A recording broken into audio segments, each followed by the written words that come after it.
우리 옆 사람에게 이렇게 이야기하겠습니다. 우연이 아니라 하나님의 섭리입니다. 아멘이십니까? 네. 유럽의 오래된 성당에는 아름다운 테피스트리가 많이 걸려 있습니다. 우리 한번 보실까요? 딱 보면 이게 무슨 그림이지? 이런 생각이 들죠. 그런데 이 테피스트리를 뒤집어 보면 전혀 다른 모습입니다. 한번 보여주실까요? 네. 대충 무슨 그림인지 아시겠나요, 여러분? 무슨 그림일까요? 잘 모르시겠죠? 이게 봐도 그냥 직물로 만든 거라서. 그래도 뒷면보다 앞면이 조금 더 이런 그림이구나 알아갑니다. 무슨 그림이냐? 아브라함의 종이 리브가를 우물에서 만나는 장면이에요. 네. 이 테피스트리스를 뒤에서 보면 정확히 무슨 그림인지 모르는데 앞으로 돌려보면 이런 그림이구나 알 수가 있습니다. 전혀 다른 모습이죠. 실이 여기저기 엉켜 있고 색깔도 뒤섞여 있습니다. 뒷모습을 보면 왜 이런 실이 여기에 있는지, 왜 이렇게 그렸는지 이해가 안 됩니다. 마치 실패한 미완성 작품 같습니다. 하지만 앞으로 아까 보았을 때 놀라운 광경이 펼쳐지죠. 하나하나의 실이 모두 제자리를 찾아 아름다운 그림을 완성하고 있습니다. 사랑하는 여러분, 우리의 인생도 마찬가지입니다. 우리는 오늘만 보기 때문에 왜 이런 일이 생겼지? 왜 이런 사람을 만나게 되었지? 왜 이 길이 막혔지? 묻습니다. 모든 게 우리 편에서는 우연처럼 보입니다. 그러나 시간이 지나 뒤를 돌아보면 깨닫게 됩니다. 그때 실패가 나를 여기까지 인도했구나. 그 만남이 하나님의 준비였구나. 그 지연이 가장 좋은 타이밍이었구나. 우리는 테피스트리의 뒷면을 보며 살지만 하나님은 언제나 앞면을 보고 일하신다는 겁니다. 오늘 본문 창세기 24장도 그렇습니다. 하나님의 종은 우물을 만난 것이 우연이라고 생각할 수도 있고, 리브가가 물을 길르러 제일 먼저 나온 건 역시 우연처럼 보일 수 있습니다. 하지만 성경은 우리에게 말씀합니다. 창세기 24장 27절에 여호와께서 길에서 나를 인도하사 내 주인의 동생 집에 이르게 하셨나이다. 우리가 봤을 때는, 우리의 눈으로는 우연이지만 하나님의 눈에는 우연이 아니라는 것이죠. 하나님의 인도하심이었다는 겁니다.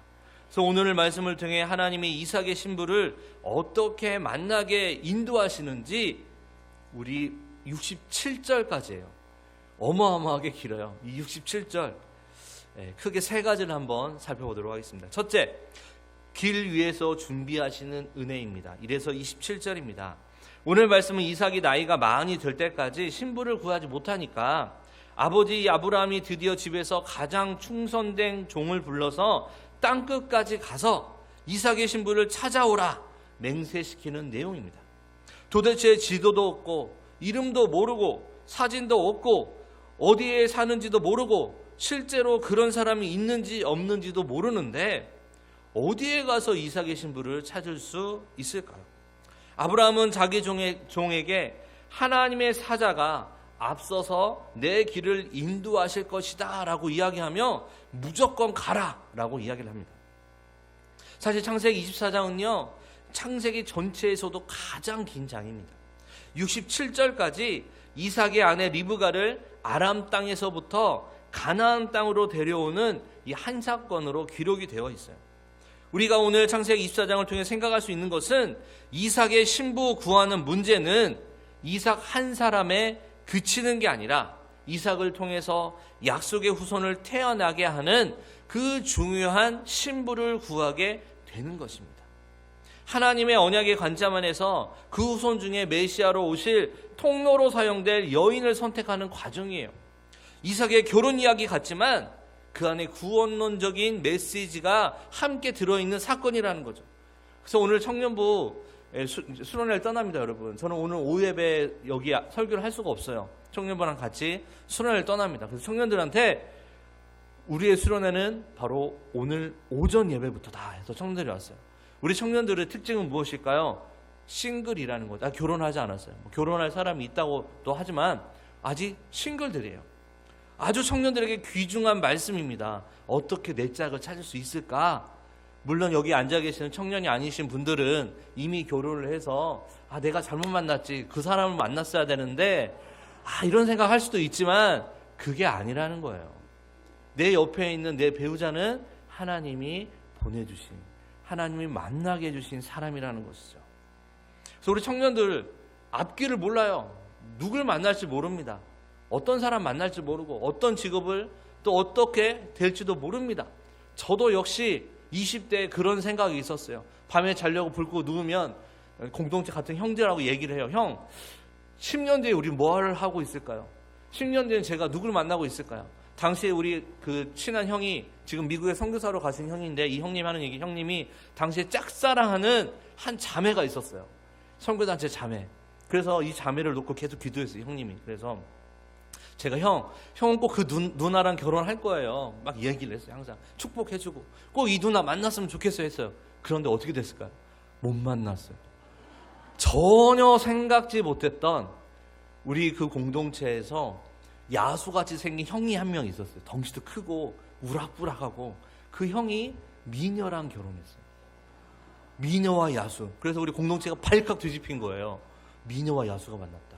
그런데 그 누구보다도 아주 잘 살고 있어요. 아주 잘. 모른다는 거죠. 누굴 만날지, 어떤 사람 만날지 우리 모른다는 거예요. 오늘 본문에도 이 하나님이란 이름도 등장하기는 하지만 하나님은 모든 일과 사건 뒤에 숨어 계세요. 그런데도 하나님이 하셨다라고 말할 수밖에 없게끔 만들어 가십니다. 우리가 지난 오후 예배 때 살펴보았던 룻기의 주제와 거의 비슷합니다. 룻기의 전체적인 주제가 무엇입니까? 바로 딱 하나의 단어로 설명할 수 있죠. 무엇이죠? 무엇이에요? 성가대 뭐예요? 권사님 뭐예요? 대답 좀 해주세요. 들으면서 우셨잖아요. 섭리. 하나님의 섭리라는 것. 이 세상을 하나님의 계획을 세우고 그 계획에 맞게 하나님은 이끌어 가신다는 거예요. 그래서 이 창세기 24장은 하나님이 어떻게 이 세상에, 어떻게 한 사람의 인생에 개입하시는지를, 섭리하고 계시는지를 우리에게 잘 보여주고 있는 장입니다. 그래서 3절에 보니까 내가 너에게 하늘의 하나님 땅의 하나님이신 여호와를 가리켜 맹세하게 하노니 너는 내가 거주하는 이 지방 가나안 족속의 딸 중에서 내 아들을 위하여 아내를 택하지 말고 내 고향 내 족속에게로 가서 내 아들 이삭을 위하여 아내를 택하라. 먼저 아브라함이 이삭의 아내를 구해오라고 종을 파송합니다. 아브라함의 남은 생애의 가장 중요한 사역은 바로 이삭을 장가 보내는 겁니다. 그런데 자기가 직접 안 가고 종을 보내요. 물론 이 당시에 그 아브라함의 나이가 상당히 많은 나이, 노년이에요. 그래서 연로하기 때문에 그 먼 길을 갈 수가 없는 거예요. 하지만 그의 마음에는 하나님에 대한 신뢰가 있었다는 거죠. 그래서 그 귀한 일, 이 막중한 일을 종에게 부탁합니다. 종이 충성스럽게도 했지만 일의 중대성을 생각하면 사실 종에게 맡길 수는 없는 일이죠. 하지만 하나님을 신뢰하기 때문에, 여지껏 자기 인생 과정 가운데 함께 하셨던 하나님, 자기를 불러내시고 그 많은 어려움 가운데서도 자신을 신실하게 인도하신 그 하나님에 대한 신뢰가 있었기 때문에 그 종에게 맡기는 겁니다.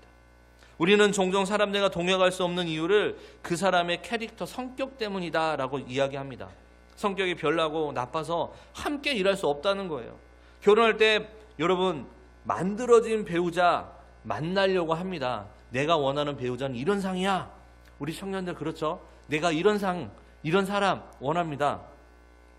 여기 앉아있는 우리 전도사님 계시죠? 여자 전도사님 계신데 제 청년 때 이렇게 함께 했던 자매입니다. 그래서 자매한테 싱글이었기 때문에 항상 이렇게 이야기를 했죠. 만들어진 사람, 네가 원하는 사람이 아니다. 네가 원하는 사람을 만나려면 못 만난다. 가장 좋은 건 너를 정말로 좋아해주고 사랑해주는 사람을 만나야 된다 라고 했는데 진짜 그런 사람 만났어요. 좋아해주고 사랑해주는 사람. 광주에 있는 한 총각을 하나님이 딱 선택해가지고 대구에 사는 처녀를 광주까지 오게 해서 여기까지 오게 했어요. 참 대단하죠. 그래서 여러분, 만들어진 배우자 만나려고 하면 안 된다는 거죠. 그런 거 없습니다. 성화 과정을 거쳐가면서 서로 깨트려가면서 실망도 하면서 삶을 깊이 배우고 더불어 사는 것을 결혼하면서 조금씩 배워가는 거예요. 함께 더불어 일하고 다른 사람을 인정하는 것을 배우는 겁니다. 하나님을 신뢰하지 못하면 절대로 안 된다는 거죠. 안 되는 이유를 상대에게 찾지 말고 하나님 때문에 하나님을 신뢰하고 함께 동역하는 것, 이게 아주 중요하다는 거예요. 아브라함은 이 중요한 일, 아주 막대한 일, 이 일에 종과 동역합니다. 아브라함은 종을 보내면서 이삭의 아내 조건을 딱 2가지로 제한시킵니다. 자격 조건은 딱 2가지예요. 간단합니다. 키, 외모, 피부색, 아버지의 재력, 그런 게 아니에요. 첫째, 가나안 족속의 딸은 안 된다는 겁니다. 외적 조건의 문제가 아니라 하나님의 은혜를 아는 거룩하고 구별된 언약 백성이라는 것이죠. 밧단 아람의 딸들에 비해 문명의 요충지에 있었던 가나안 여인들은요, 즉 도시 여인들은 예쁘게 꾸미고 화장도 하고 세련된 외모를 가졌을 거예요. 하지만 그렇게 세련된 여인은 안 된다는 거예요. 둘째, 여자가 종을 따라오라는 겁니다. 그 남자 데려오세요가 아니에요. 따라오게 하라는 거죠. 여자가 안 따라오고 주인의 아들 얼굴 한번 보게 해주세요. 우리 성도님들 중에서는 남편 얼굴을 보지도 않고 중매로 결혼하신 분들도 간혹 있으시더라고요. 요즘 세대는 그러지 않죠. 얼굴을 먼저 따지죠. 어떻게 생겼는지. 네. 그런데 그게 아니라는 거예요. 그리고 내 아들을 그쪽으로 보내지 말라는 거예요. 나온 땅이니까, 부름받은 땅이니까 이제 그곳에 가지 말고 약속의 땅에 머물러야 된다는 게 주된 이유입니다. 이삭의 신부가 될 자는 보고 결정하는 것이 아니라 듣고 결정하라는 겁니다. 즉 믿음으로 결정하는 자, 하나님이 종을 통해서 하는 말씀을 듣고 그 말씀 붙들고 따라오는 여인이어야 된다는 거예요. 믿음으로 결정하고 순종의 길을 가보면 반드시 열매를 거두게 됩니다. 당장에는 수고가 따르고 안 되는 것 같기도 해요. 우리가 보고 온갖 것으로 재고 결정하면 좋을 것 같아도 결국은 망할 수밖에 없습니다. 자녀도 마찬가지예요. 믿음으로 길러봐야 된다는 거죠. 결과가 다를 겁니다. 하나님의 사자가 앞서가시고 인도하시고 일하실 것을 믿기 때문에 아브라함은 지금 믿음의 길로 들어가고 있는 겁니다. 처음에 그의 삶이 바로 믿음의 길로 들어가는 길이었어요. 하나님에 대한 모든 기대와 하나님이 세상을 움직이시고 모든 것을 다스리시는 데 대한 신뢰가 결단하게 만든다는 겁니다. 그래서 우리에게는 이 바로 하나님에 대한 신뢰가 필요합니다. 보지 않고 듣고 믿고 순종하다 보면 이 하나님에 대한 신뢰가 조금씩 자라게 된다는 거예요. 이제 아브라함의 명령에 따라 종이 아람 땅까지 갑니다. 여러분 궁금하지 않으세요? 도대체 얼마나 정도 되는 거리일까? 여러분 800km가 넘는 거리입니다. 서울에서 부산이 400km 정도 돼요. 당시에 교통수단으로 가면 어떻게 갈까요? 낙타를 타고 간다 해도 상당히 오래 걸립니다. 낙타를 무려 10마리를 갖고 갑니다. 한 마리만 계속 타면 지치니까 돌아가면서 탔을 것 같아요. 그 먼 거리를 도착하고 나서 종이 기도합니다. 12, 13, 14절인데요.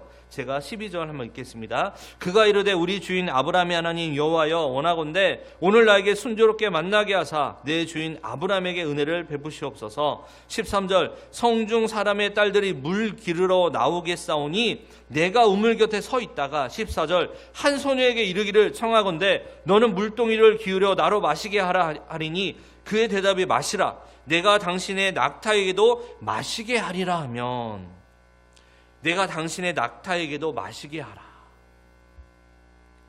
여러분 이 기도를 사사기 6장의 기도원의 기도와 함께 양털 기도라고 할 수 있어요. 우리는 사실 이런 식으로 하나님의 뜻을 분별하려고 할 때가 많습니다. 그런데 이런 식의 기도는 사실 대단히 일방적일 수 있고 좀 무모한 기도일 수 있어요. 예를 들어서 어떤 청년이 하나님께 이런 기도를 했다고 합시다. 하나님, 아브라함의 종을 인도하셨듯이 저희 삶을 인도하실 줄 믿습니다. 여기까지는 아주 좋습니다. 하지만 저는 결혼하지 않고서는 도저히 올해를 넘길 수 없습니다. 그러니 오늘 제가 어느 여직원에게 커피를 사달라고 하겠습니다. 그런데 이 여직원이 저녁까지 사주겠다 말하면 그 여인이 제 아내 될 사람으로 알겠습니다. 이렇게 말한다면 이건 어거지입니다. 탐욕스러운 기도죠. 여러분, 믿음이 좋은, 아주 좋다고 생각하는 신대원에 다니는 전도사님들, 예전에 제가 한번 얘기했을 거예요. 새벽마다 부르짖는 기도 제목이 한 가지 있습니다. 아주 중요한, 무엇일까요? 배우자, 짝. 특히 총신은 여자 전도사님들은 별로 없어요. 남자 전도사님들이 상당히 많아요. 왜냐, 여성에게 목사 한 수 주지 않기 때문에 뭐 그런 이유도 있는데, 아무튼 총신대학교에는 여성들이 좀 귀합니다. 그런데 제가 있었을 때 좀 괜찮은 사람이 있었어요. 전도사님이 아니었어요. 바로 식당에서 일하는 영양사였어요. 제가 봐도 훌륭해요. 외모가 정말 아름답게 생겼어요. 그런데 저는 뭐 그분한테 별 관심도 없었어요. 근데 뭐가 있었냐면 어떤 사람이 이런 풍문에 이런 소문이 들었어요. 어떤 소문이었냐? 어떤 전사님이 이 영양사가 너무 마음에 들어서 번호 좀 달라고 했대요. 그랬더니 이 영양사가 뭐라고 대답했을까요, 여러분? 전도사님이 100번째예요. 100번째. 결국 이제 이 영양사 나중에 제 졸업할 때는 안 보였는데 다른 곳으로 갔다고 하는데 그렇다고 합니다. 많이 대시를 했던 거죠. 그만큼. 그리고 또 이런 경우도 있어. 새벽 기도에 가면은 마음에 드는 자매가 있다. 뒤에 딱 앉아요. 남자 전사님. 그리고 막 기도해요. 주여 주실 줄 믿습니다. 막 이러는 거예요. 그러면 여자 전사님 어떡하냐? 주여 막아 주시옵소서. 달라가고 막아달라고 막 그렇습니다. 거기도 사람 사는 곳이에요. 그런 곳입니다. 왜냐하면 사실 누굴 만날지가 중요하죠. 어떤 사람 만날지. 그렇습니다. 그래서 우리는 이런 식으로 기도할 때가 많다는 거죠. 근데 누가 들어도 유치한 것이고 하나님을 시험하는 것밖에 되지 않습니다. 그런데 지금 아브라함의 종은 처음부터 아무 처녀나 붙들고 물을 달라고 하는 게 아니에요. 아브라함의 종은 지금까지 착실하게 하나님 말씀을 따라 살아갔던 이 아브라함의 모습을 보고 그대로 따라왔을 것 같아요. 인도하심을 따라 여기까지 왔어요. 이 종의 생각에 지금 아무리 생각해도 목적지에 거의 다 온 것 같아요. 그런데 가장 중요한 신부를 알 자신이 없는 겁니다. 이것을 하나님께 지금 가르쳐 달라는 거죠. 그런데 아브라함의 종이 이렇게 기도하는데 근거가 없는 것은 아니었어요. 왜? 아브라함의 종은 이삭의 신부될 사람을 물을 마시는 것으로 시험하려고 했을까요? 여러분, 일단 고대 사회에서 외간 남자가 여인들을 만날 수 있는 곳은 단 한 곳, 딱 한 곳밖에 없었습니다. 바로 우물이었습니다. 그리고 적어도 아브라함의 종은 이삭의 아내가 될 사람이라면 모르는 사람에게도 당연히 친절해야 된다, 환대해야 된다, 이런 생각이 있었던 것 같아요. 그리고 저녁 시간에 보통 물을 길르러 옵니다. 그래서 아마 저녁 시간에 물을 길르러 나온 여자들이라면 모두 바쁜 여자들이에요. 그들은 모두 빨리 물을 길어 가서 집안일을 해야 할 것입니다. 그리고 낙타 한 마리는 여행을 오래 했다 하면 상당한 양의 물을 마실 수 있습니다. 낙타 한 마리가 사막 여행을 하고 마실 수 있는 물의 양이 약 100리터예요.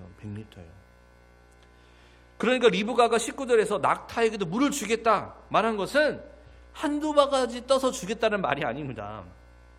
여기서 중요한 건 우물에서 물을 직접 길었다는 겁니다. 오늘날처럼 수도꼭지를 틀면 물이 나오는 게 아니에요. 우물에 가서 물을 길어 올리고 그것을 가지고 낙타에게 가져다 주고 다 먹었으면 다시 가서 우물로 가서 물을 길러야 합니다. 낙타 10마리가 충분히 물을 마시게 하기 위해서는 상당한 양의 물과 상당한 노동력이 필요했을 거예요. 예를 들어 한 마리가 100리터를 마신다. 그럼 2리터 생수병 50개 분량입니다. 무게로 하면 100kg예요. 10마리면 1톤, 1000리터입니다.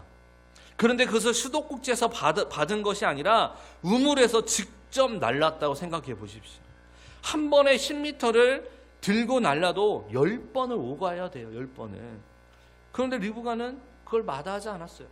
더 놀라운 것은 리브가가 먼저 이야기합니다. 낙타에게 물을 줄까요? 종이 부탁하기 전에 먼저 말했다는 거죠. 내가 물을 길어 당신의 낙타에게도 마시게 하리이다. 그리고 실제로 그렇게 했습니다. 10마리의 낙타에게, 그것도 자기 낙타도 아닌 다른 사람의 낙타에게 물을 준다는 것은 보통의 열정과 사랑, 헌신이 아니다면 있을 수 없는 일이죠. 아브라함의 종은 아브라함의 집에 종으로 있으면서 아브라함의 가족들은 모두 사랑에 넘치는 자들이라는 것을 알았죠. 그래서 아브라함의 집에 올 이 며느리는 사랑도 많고 정도 많고 배려도 많고 부지런한 그런 사람이어야겠다라고 생각을 한 겁니다. 그리고 무엇보다도 남을 먼저 생각하는 그런 사람이었다는 것이죠. 이삭의 신부가 다른 것은 최고가 아닐지를 몰라도 다른 사람을 사랑하는 데 있어서 최고여야 된다는 거죠.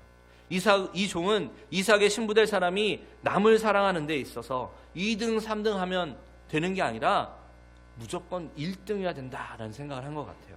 그래서 22절과 24절에 보니까 낙타가 마시기를 다음에 그가 반세겔 무게의 금 코걸이 1개와 13겔 무게의 금 손목걸이 1쌍을 그에게 주며 23절 이르되 내가 누구의 딸이냐 청하건대 내게 말하라. 내 아버지 집에 우리가 유수할 곳이 있느냐. 24절 그 여자가 그에게 이르되 나는 밀가가 나홀에게서 낳은 아들 부두엘의 딸이니이다. 모든 것이 마음에 쏙 들었어요. 종은요, 이 여인이. 그래서 쑥에 대한 감사의 표로 코걸이를 줬습니다. 이 코걸이를 줬다는 건 상당한 이 아브라함이 재력가다라는 것을 보여주고 싶은 거예요. 나홀의 손녀 부두엘의 딸임을 알자 종은 하나님이 일하셨다는 것을 생생하게 인정하고 하나님을 찬양하고 하나님을 경배합니다. 여러분, 하나님께서 우리에게 주시는 것은요, 이상한 게 아니에요. 여러분, 이삭의 아내라고 해서 기도원에서 몇 년씩 수도만 한 그런 여인이 아니었어요. 이방은 아주 아름답고 건강하고 사랑이 넘치고 배려심이 아주 많은 그 여인이었다는 것이죠. 제가 설교를 준비하면서 제가 언제 아내를 처음 만났을까라는 생각을 하게 되었어요. 그리고 어제 남전도의 야후에서도 제가 물어봤어요. 다들 커플들이 좀 오셔가지고 물어봤죠. 어떻게 만나셨는지. 내일 설교가 창세기 24장입니다. 한번 생각해 보세요. 그래서 저도 이제 아내와 처음 만난 걸 좀 생각을 해봤습니다. 아내와 얼굴을 보지 않고 소개로 처음에 전화를 먼저 했어요. 거의 이 시기였어요. 8월 15일. 이 시기에 딱 아내랑 처음 통화를 했었는데, 사모가 비전인 사람이다. 이런 이야기를 들었습니다. 그래서 처음에 통화를 했는데, 목소리를 들었는데 목소리가 쉬어 있는 거예요. 목소리가 항상 쉬어 있는 사람인가 보다. 처음 들었을 때 그러니까. 사모가 비전인 사람 무언가 다르구나. 이런 생각이 났습니다. 사실 덜컥 겁이 났어요. 기도 안 하면 때리는 거 아닌가. 이거 어떻게 목소리가 이럴 수가 있지? 이런 생각이 든 거예요. 그런데 나중에 알고 보니까 아내가 목소리가 쉰 건 광복 기념 주일 예배 때 통성으로 기도를 했고, 또 아내의 직업이 아이들을 가르치는 직업이다 보니까 목이 항상 쉬어 있었던 것 같아요. 그렇다고 기도를 안 하고 그런 건 아니고 기도도 하는 여인이었습니다. 몇 번 만나 보니까 사랑이 많고 참 배려가 많구나라는 여인이었던 것을 알게 되었어요. 아내가 저에게 선물을 하나 준 적이 있었어요. 그래서 그때 저는 마음을 먹었어요. 무슨 선물이었냐면 그 당시 아주 좋은 브랜드의 와이셔츠와 넥타이를 저에게 선물을 준 거예요. 그래서 저는 같은 방 이제 전도사님 기숙사에 있었는데 한 방에 4명씩 이렇게 자거든요. 전도사님들이 궁금한 거죠. 이제 가서 소개팅을 하고 왔는데 어떻게 됐는지. 그러고서 나서 이제 한 달 정도 지났는데 또 이렇게 선물도 받아오니까 전도사님 결혼해야겠네. 이렇게 좋은 선물도 주는데 이 자매를 놓치면 안 되겠네 그러는 거예요. 그래서 제가 고민이 됐어요. 사실 100% 마음에 들고 그런 건 아니었어요. 고민이 되는 거예요. 이거 어떻게 해야 되지? 막 이런 생각을 했어요. 여기 그게 중요한 게 아니에요. 그게 중요한 게 아니니까 제가 이 얘기를 하는 건데, 고민이 된 거예요. 진짜 하나님이 날 만나게 해주신 분이 맞나? 이런 생각 때문에 고민이 되는 거죠. 사람은 참 좋은데 과연 맞을까? 이런 생각이 든 거예요. 그리고 또 아내가 선물까지, 그 당시에 이제 여자친구였죠. 선물까지 주니까, 좋은 선물 주니까 제가 너무 이게 부담이 되는 거예요. 그랬는데 나중에 알고 보니까 제 아내가 저를 마음에 들어 하지 않았던 거예요. 반전이죠. 그래서 저에게 좋은 선물을 주고 이거 받으시고 사역 잘하시고 좋은 자매 만나세요라는 뜻인데 저는 오해를 한 거죠. 오해를 해서 제가 계속 연락을 또 하니까 안 받아줄 수는 없고 아내는 또 받아준 거예요. 그러니까 저희는 사실 계속 오해가 몇 번 쌓여가지고 결국 결혼까지 하게 되었는데, 좀 그런 일이 있었어요. 참 생각지도 않게 오해가 몇 번 쌓이고 하다 보니까 하나님 나에게 보내주신 사람이구나 라는 생각하게 되었습니다. 그래서 저는 10개월 만에 결혼을 했습니다. 바로 아내한테 제가 이렇게 제 생일날 프로포즈를 하고 그 뒤로 아내를 결혼을 하게 되었습니다. 여러분, 우리는 하나님의 뜻이라고 하면 자기 욕심으로 달려가서는 안 된다는 거죠. 우리의 신앙은 누가 보더라도 아름다운 것이 되게 해야 합니다. 믿지 않는 사람들이 볼 때 신앙은 이 세상에서 가장 아름답고 합리적이고 매력적이구나, 이런 생각이 들 수 있어야 돼요. 기독교는 여러분 일상의 종교입니다. 일상이 살아야 우리의 사역도 의미가 있는 거예요. 그래서 우리는 부름받은 일상에서 최선을 다해서 살아야 된다는 겁니다. 우리가 일상에서 하는 일의 종류나 성격이 우리의 삶의 가치를 그런데 결정하는 것도 아닙니다, 여러분. 하나님이 인도하셨다는 이 확신, 이게 우리의 삶을 정말 가치 있게 한다는 거죠. 하나님이 부르신 곳이 여러분이 하나님을 섬기는 가장 영광스러운 곳이라는 거예요. 일반 직장이든 가정이든 그 일 속에서 하나님을 읽어내고 하나님을 영화롭게 하는 것이 여러분의 삶을 가치롭게 하는 겁니다. 일상에서 하나님의 손길을 읽지 못하는데 교회 안에서만 하나님을 읽어내는 것, 사실 여러분 불가능한 일이에요. 하나님의 손때가 묻어있는 여러분의 일상 속에서 하나님의 손길을 읽어내면서 하나님을 영화롭게 하고 경배하는 게 진짜 가치가 있는 삶이라는 것이죠.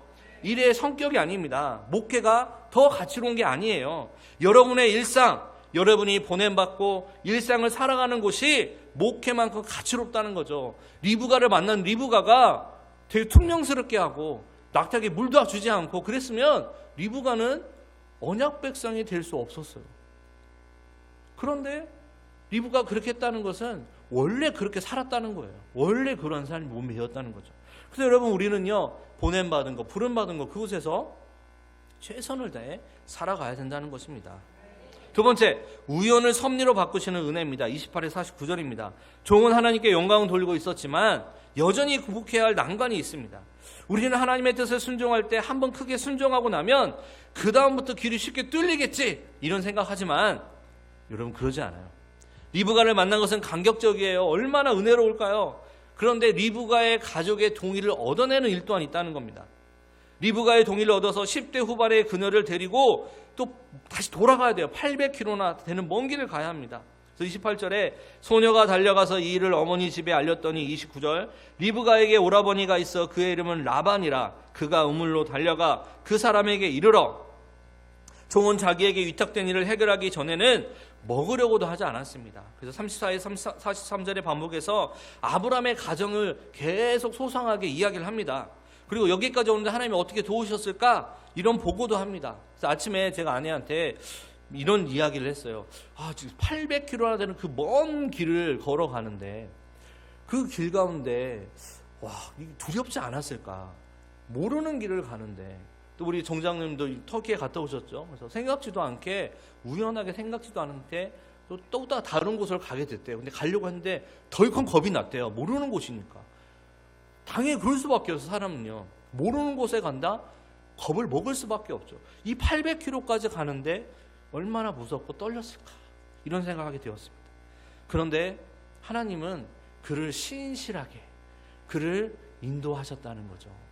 낮의 해와 밤의 달이 해하지 못하도록 지켜주셨다는 겁니다. 특별히 하나님이 아브라함을 크게 축복하셨다고 말합니다. 아브라함의 사업수단이나 덕이 아닌 하나님의 축복으로 엄청난 거부가 되었다는 것이죠. 아브라함의 종으로 있으면서 믿음의 많은 것을 보고 듣고 느끼고 닮은 겁니다. 하나님이 축복하셔서 아브라함에게 우양과 은금과 약대가 풍부하고 노년의 아들 하나 얻었는데 그가 아버지 모든 재산을 다 물려받을 것이다, 이 사실을 그대로 설명해요. 리브가가 이 모든 것을 평범하게 받아들이지 않고 하나님의 관점에서 보기를 기대하면서 서술하고 리브가를 그 주인의 땅으로 지금 초대하고 있는 겁니다. 근데 여러분, 이 초대가 무슨 초대인지 아세요? 복음이 우리를 초대한 때와 똑같다는 거예요. 예수님을 믿으면 우리 영혼에 기쁨이 있고 죄와 삶의 모든 문제로부터 우리가 자유함을 얻는다는 거죠. 구원은 우리를 죄로부터만 건지는 게 아닙니다. 모든 게 다 준비되어 있어요. 은근과 우양과 약대와 나귀와 종들이 수도 없이 많습니다. 그 놀라운 축복의 초대를 듣고 믿음으로 반응하는 모든 자에게 은혜가 주어진다는 것이죠. 제 용서만 아니라 의롭다 여김, 하나님의 자녀됨, 아버지의 유선을 상속하는 실제적인 부여와 종기가 다 들어있다는 거예요. 리브가는 그 복된 초대에 믿음으로 반응하기만 하면 그 모든 은혜는 이삭과 함께 다 자기 것이 됩니다. 그와 똑같이 그리스도의 신부된 우리도 우리가 일한 것도 없이 그리스도와 함께 그 영광을 우리 역시 상속하게 된다는 거죠. 혼인과 함께 입양과 함께 믿음으로 그리스도와 연합된과 함께 그 귀한 것들을 다 상속하게 되는 게 바로 성도들의 영광과 존귀라는 것입니다. 하나님이 그리스도 안에서 다 이루어 놓으셨습니다. 우리는 신용만 내다가 주님의 영광에 값없이 동참하여 우리 역시 누릴 수 있다는 것이죠. 마지막 세 번째입니다. 순종을 통해 언약을 이루시는 은혜입니다. 50절과 51절 우리 한번 같이 읽어볼까요? 창세기 24장 50절과 51절입니다. 시작.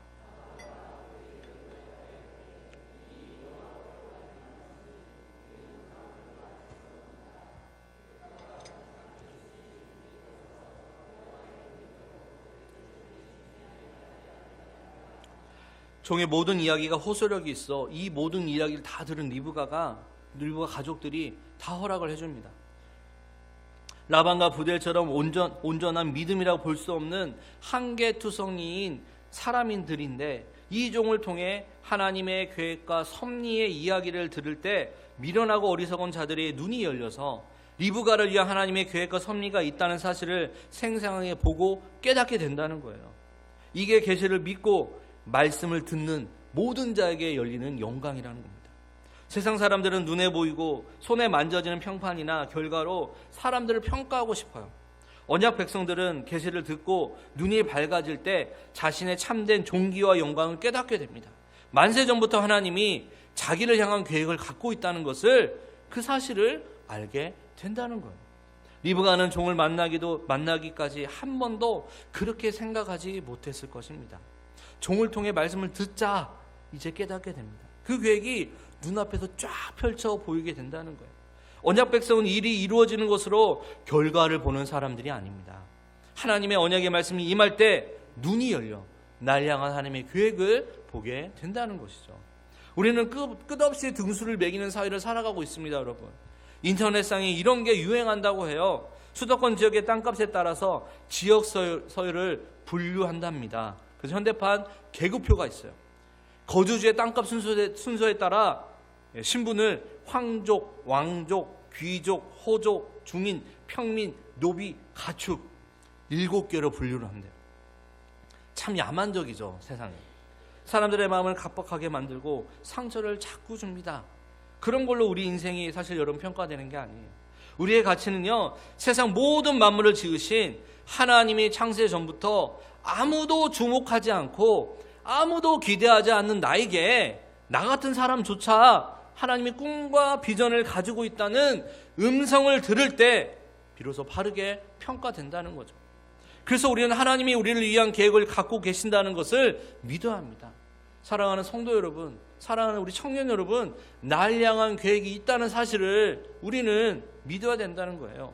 세상 모든 만물을 짓고 나서 우리를 보니까 얘 진짜 너무 비리비리하네, 불쌍하니까 내 계획에 집어넣자, 그게 아닙니다. 세상 모든 만물을 짓기 전에 이미 하나님은 우리를 향한 계획이 있다는 겁니다. 우리가 먼저 있었다는 거예요. 하늘과 땅 만물보다 우리가 더 먼저 있었다는 거예요. 만세전부터 우리에 대한 계획을 가지고 그 일들을 추진시켜 오시다가 지금 우리가 알 수 있도록 말씀으로 드러내 보이기 시작하셨다는 거죠. 이 땅에서 여러분이 다 헤아리지 못하기 때문에, 경험하지 못하고 있기 때문에, 손에 만져지지 않기 때문에 하나님이 일하시지 않는다라고 판단하지 마시기 바랍니다. 만세전부터 한 사람을 위한 계획을 하나님은 반드시 갖고 계십니다. 그리고 우리는 어쩌다 지어진 존재라고 성경은 말하지 않고 있습니다. 만세 전부터 하나님의 마음속에 있다가 창조를 통해서 이 땅에 드러난 거예요. 하나님께서 하늘과 땅을 다 짓고 보니까 관리인이 없네, 여기를 관리할 사람을 하나 만들자, 이래서 만든 게 인간이 아닙니다. 모든 것을 다 지으시고 사람이 그것을 다 누릴 수 있도록 사람을 맨 마지막에 만들어 놓으셔서 살게 하셨어요. 하나님이 이것을 다 누릴 수 있도록 하셨다는 거죠.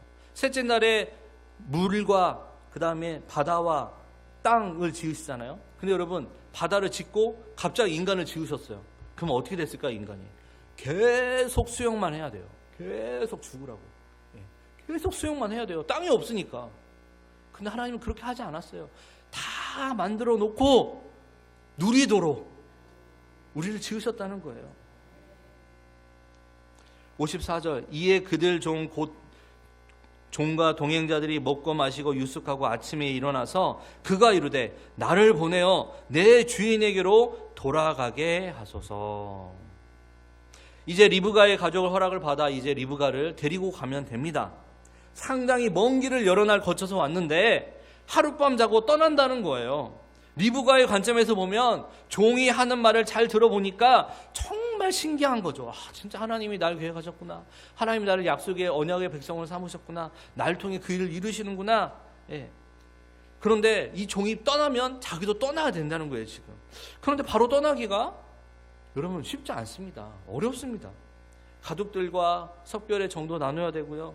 정리할 것도 많이 있었을 겁니다. 저도 대구에서 여기로 이사 올 때 정리할 게 참 많았어요. 만나야 될 사람도 많았고요. 예.